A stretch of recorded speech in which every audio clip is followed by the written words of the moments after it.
What is going on, PUBG fans, and welcome to the channel. My name is Powerbang. I'll be hosting the show today. I'm a YouTuber with a couple of hundred chicken dinners in my belly so far. Check out the link in the description for my channel that covers daily PUBG action. That being said, guys, I've got 13 tips today to help you become better PUBG players and start filling up on chicken yourselves. What the heck is chicken, you might ask? Well, that's when you win a game, you get a chicken dinner. That's just how things work. Now let's get straight into tip number 1, and that is to plan your drop zone and get there first. You can determine the plane's direction and path in a number of ways. You can either wait for your player icon to appear on the mini-map. You can see what direction you're looking, and that's where the plane's coming in from. Or you can look at which direction you're facing in the plane as soon as the mini-map is able to be accessed, and you can simply take the opposite of that direction. For example, if you're looking northeast, that means the plane's coming in from the southwest. If you're looking south, that means the plane is coming in from the north. You guys can figure that out quickly. It will help you determine an appropriate path to jump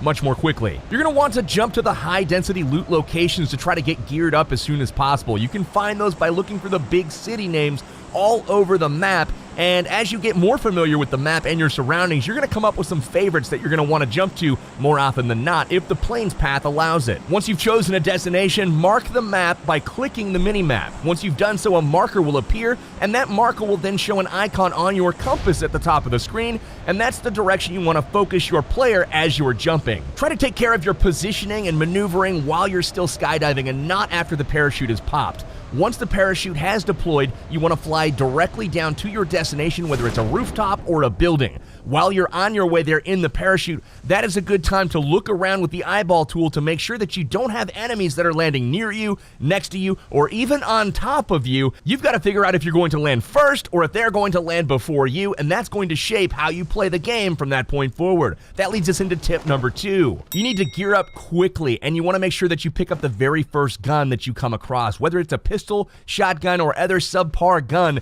it does not matter. Having a gun is much better than having fists when you come across your first enemy, especially if it's an unexpected first encounter where maybe you didn't spot all of the people flying in right behind you.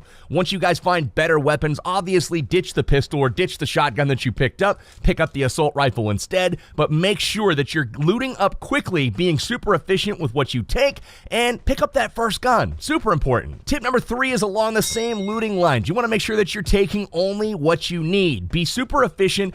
Don't take ammo and attachments for guns that you don't even have, or don't keep the ammunition or attachment from guns that you have dropped in favor of others. If you drop and pick up a shotgun and a choke and all kinds of 12-gauge shells, you want to make sure that you ditch those once you pick up an assault rifle to replace the shotgun. The attachments and the ammo will not clear out of your inventory, and that inventory space is valuable for other things such as boosts or medkits. You want to make sure that you have the space available for the items that are actually going to benefit you. Now, once you've dropped, cleared your immediate area, looted up a little bit, and you're starting to get ready to actually defend yourself or even fight, you want to take note of tip number 4, and that is to pay attention to the safe zone. Open up your mini-map, check the white circle, and if you are outside of that first white circle, you know that you need to move to get to it before that first timer counts down that's right below your mini-map and the safe zone starts to collapse. If it collapses and you're outside of it and you're in the blue zone, you will start to take periodic damage, which is not super helpful if you're trying to win the game.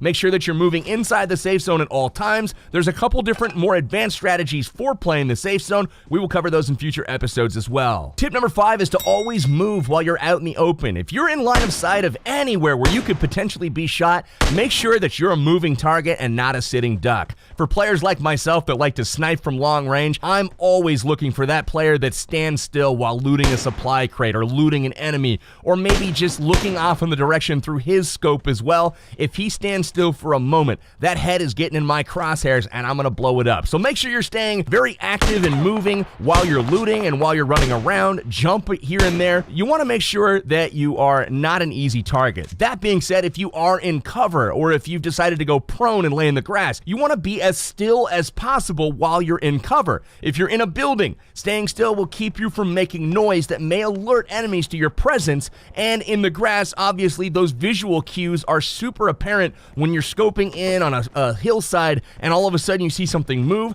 That'll cause an enemy to look in closer to your area and ultimately find you and kill you. Tip number 6 is to use the eyeball tool. Just like you did when you were dropping in with your parachute, it's super helpful when you're running around the map as well. Once you've determined where you're trying to run or drive, you want to look around with the eyeball tool so you can do a couple of things. You can scan the area to see if there are any potential threats watching you, and you can also sneak up on people by looking at them, planning your attack, and they don't ever know that you actually see them. So use that to your advantage. Make sure to use the eyeball tool as you're driving around. Don't just tunnel vision on a target or an enemy or a destination, and forget to check your flanks. Now, eventually footsteps and gunshots and cars driving by are going to start to fill up the battlefield. You're going to hear sounds. And tip number 7 is to use these audio cues to locate nearby enemies. This is absolutely imperative, and probably about 90% of tracking enemies, their location, comes from audio and not visual cues. Not joking here, guys. Having a stereo headset or earbuds is crucial to your success in this game. Highly recommend that you grab that audio for tracking and locating your enemies. To do this using audio alone, you want to focus your player's crosshair on the direction where you think the sound is coming from. Make sure the gunshots or the footsteps or the car sounds, that the audio is balanced from a volume perspective in your left and your right ears. You want to make sure that it sounds the exact same loudness, and once you've done that, you're going to be looking pretty much right at where the sound originated from. Now, the volume of the shots, of the footsteps, that is going to tell you how close the target is, whether it's super far away or if it's right next to you. Tip number 8 expands upon the same process of tracking and locating your enemies when there are audio cues going off in the game. If you hear gunshots, put your crosshair where you think they're coming from, but immediately put your eyeballs, your visuals, on the minimap. Look at the minimap, and there's going to be an orange radar blip that pops up on that minimap, and that is going to tell you the general direction of where those shots came from. Now, if you can combine your hearing and your seeing so that both of these senses are telling you the same direction, there's a great chance that you're going to find your enemy in that direction. Now, you can also use your minimap to plan routes. All you have to do is look at it, tap it to open it up, make it big. You can pinch it to zoom in or out, and then once you've done so, you can mark the map just like you did on the flight in to plan your routes, and that'll again put a marker on your compass that you can track and follow at any time, making navigation a breeze. Now, once you've been in a few fights or taken some fall damage or gotten in a sticky situation in the gas and you've lost a little bit of health, tip number 9 is going to come in super handy, and that's to make good use of boosts and keep your player at full hit points. You want to make sure that you're not suffering by going into fights missing any HP at all. That is going to put your opponent at a significant advantage. There are a lot of weapons in the game that are balanced to where 1 or 2 shots